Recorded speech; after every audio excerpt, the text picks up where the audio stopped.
The United States has charged a former Indian intelligence officer for allegedly orchestrating a failed plot to kill Khalistani terrorist Gurpatwant Singh Pannun residing in New York City.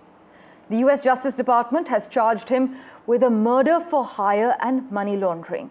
But the Ministry of External Affairs has confirmed that the individual named in the US Justice Department's indictment is no longer associated with the Indian government.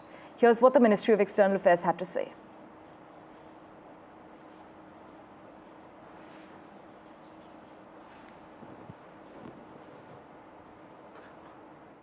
Ajay, you had a question regarding the U.S. State Department informing us that the individual who was named in the Justice Department indictment is no longer an employee of the Government of India.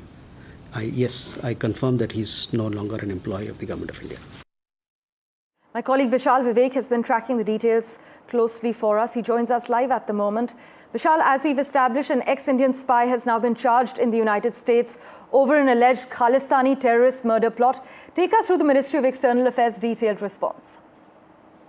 So, as the Uncut played earlier mentioned that Indian government is aware of this investigation, and earlier, about 2 days earlier, the State Department had also commended Indian government because there have been good cooperation on Indian government's part in this investigation. So they are on equal terms. There have been a good rapport between the governments as far as the investigation is concerned.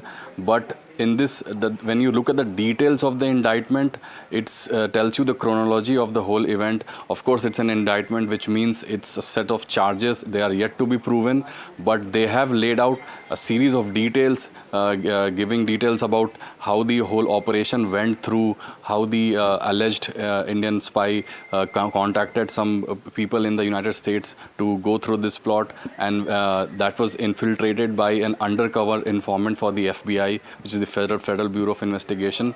So all of that has been playing in the background for the last 1 year or so.